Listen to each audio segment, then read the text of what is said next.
It's been a week since I got the Force. I'm going to let you know what I think of it, the strong points, the weak points, and maybe you're interested in getting one and you want to know if it's worth it or not. I'll share my thoughts on it. So let's get into the video. It's been a week and I felt in and out of love with the machine. I was about to send it back, to be honest. There are some things inside of it that I really think that could be better.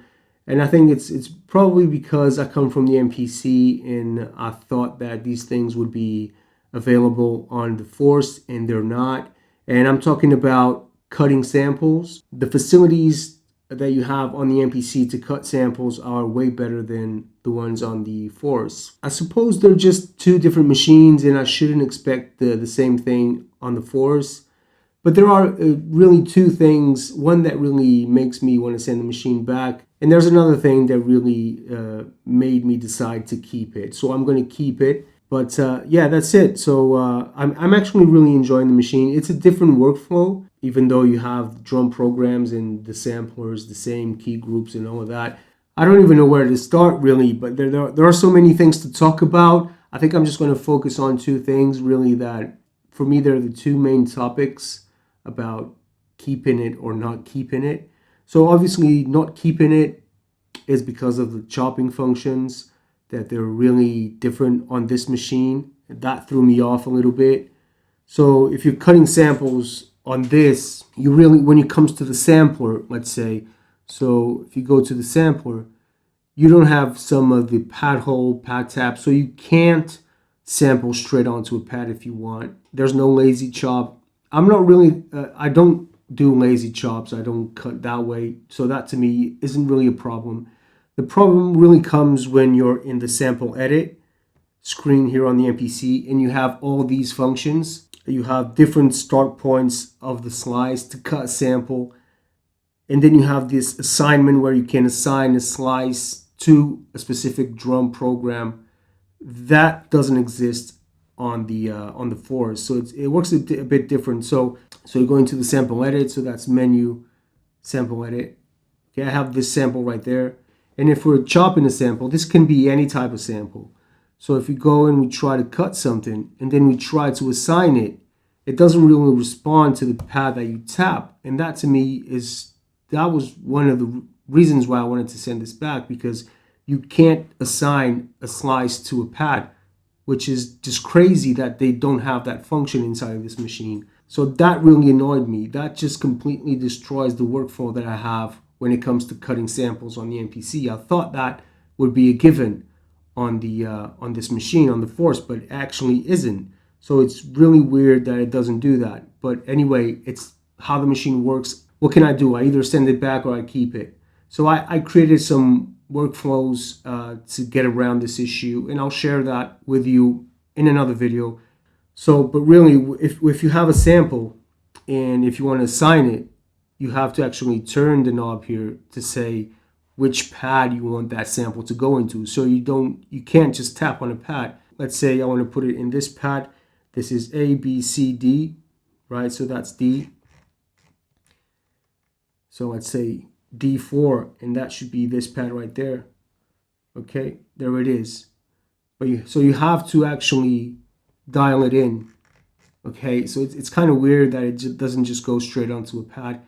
But, it is what it is. So I didn't give up on the machine straight away, even though I was, almost, I was ready to send it back. But I didn't give up on it. And I'm glad I didn't, because there are things in here that are actually really helpful for a beat maker like me. One of those things is creating a song. One of the issues that I have with the MPC is that it has a great workflow. I really enjoy it, cutting samples, creating a sequence, putting a loop together.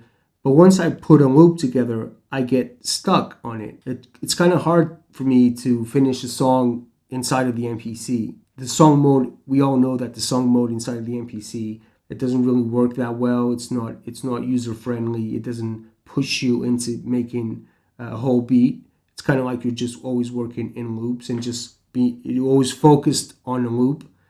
And that's something that this machine doesn't have. You don't get blocked by just being in the loop. So working on this grid it really helps you. This is kind of like the Ableton workflow, but being on this grid of 64, it really helps you to finish a track because you can see this as an arrangement window for your beats. So it kind of goes as the intro and so on. I was going to send it back, but I didn't. I just kind of went, let's just make a beat. Let's try and make a beat on this and see how it goes. And once I actually started building a song, like in 10 minutes, I had a song built. That's when the machine clicked for me and I saw the potential of this machine. You know, it's easy to actually build a song, much easier than it is on the MPC. It's like you're working in the song mode here on the MPC. So if you go to the song mode, if you insert several sequences, it's like having the scenes right here, right? So it's the same thing, but here you can actually be editing the sequences in real time. You can go inside of the clip and edit the clip, do all sorts of things that you want with it and keep going. Obviously, you can see that in the video. You can see that this is a grid like, but once you start working with it, you'll realize how powerful it actually is. On the MPC, if you want to copy events, if you want to copy a track from one sequence to another, you have to go into the events and then dial in the number of bars you want to copy. And it's mathematical. It breaks your workflow. It's not easy. It's not fluid. And here is as fluid as going copy and drop that onto that sequence. It really works. It's really easy to build a song in here. So I've built this sequence right here. I can easily just copy this there and create like an intro right here just by deleting this. And then jumping on to the next one. Right? So now I have that. I can start opening up a new track right here and building on that. So it's super easy. And because you're working in an arrangement view, it feels like you're building a song. It doesn't feel like you're building just a loop like you do on the MPC, right? Here, it feels like you're somewhere in the song. It feels like you're in a certain area of your song and you're building a song. I'm not trying to sell you this machine. I'm not affiliated to AKAI. You guys know that. These are just my impressions. I know there a lot of people don't like this machine. They say that the workflow is kind of weak.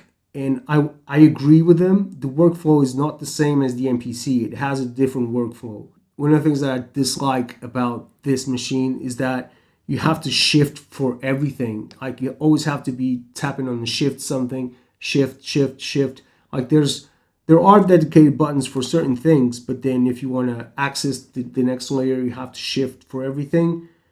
I hope that they could implement something that's easier instead of always going shift. Like one of the things that I really like is that you can just press on that and it quickly opens a track for you.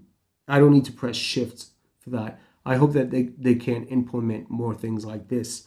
Other things that I like, I mean, there are a lot of things that I like inside this. You can edit certain areas here of the clip. You can edit different start points that you cannot do this on the MPC, and it's really powerful.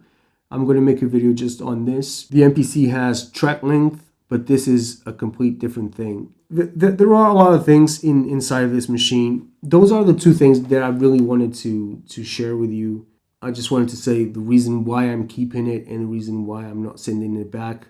All of the other things that I was kind of struggling at the beginning, I kind of already know where everything is. So my workflow it's improving a little bit. On the MPC, I can do everything I want because I just have that muscle memory of working with it for such a long time. I know where everything is. I don't even think too much when I want to access a certain area. I just quickly go to it. I just need to have that with this machine and then I'm good to go. I'm currently still working with the MPC because, as I said, chopping samples here, it's not the same. The MPC does it way better. You know, that can be a really that can put you off if you love cutting samples. This is definitely the better than this one. But it's just a different workflow. That's what I want to say. You know, I'm still cutting samples here on the MPC. I'm going to keep doing it. I definitely going to get an MPC one. I'm not leaving the MPC aside because it's my kind of workflow. I really love it. Plus, I have the channel. I do want to share some content with you. I wish that they could create a certain way to transfer projects from here to here, like a sequence would open up as a scene in here. I wish that could be available. I'm actually curious to see what they're going to do now with the new updates, with the arranger, with the arrangement window, and all of that. Other things that I really like about this, definitely the mixer. Just being able to move the sliders here, but they might put that inside of the MPC one. I don't know. There might be a new song mode for the MPC one. I don't know. So let's see, man. Let's see what the updates come up with. The crazy things about this machine is that it doesn't import MIDI, which is kind of crazy, and also there's no export of this song, so you have to actually record it. I need to record it onto my laptop because there's no export function. That's crazy, but there might be one coming on the future update when they have the arrangement window. That's basically what I wanted to share with you. I think one of the most important things is not just to create a loop, but to actually finish a song. And I think this does it much better than the MPC. So, that's it. This is my first week with the AKAI Force, and that's what I wanted to share with you. Those are my first thoughts on it. I'll be bringing some more videos with the MPC. Obviously, I'm not putting the MPC aside. I don't want you guys to think that now I'm just using this machine right here. I'm not. As I said, when the MPC one comes out, I'm going to grab that one as well. Really enjoy the MPC one because it has those dedicated buttons for program edit with the sample edit. That's really important to me. I really like that. I like actually the buttons that they have on the MPC one. They're really nice as well. So I'm definitely going to get E1, but I'm going to keep working with this because I just hope that there could be a way to transfer a sequence onto this, and that would be golden. Thank you so much for watching, and don't forget, this Wednesday, I'm going to bring back Vinyl Wednesdays again. So let's start doing that. And yeah, I'll see you on the next video. Peace.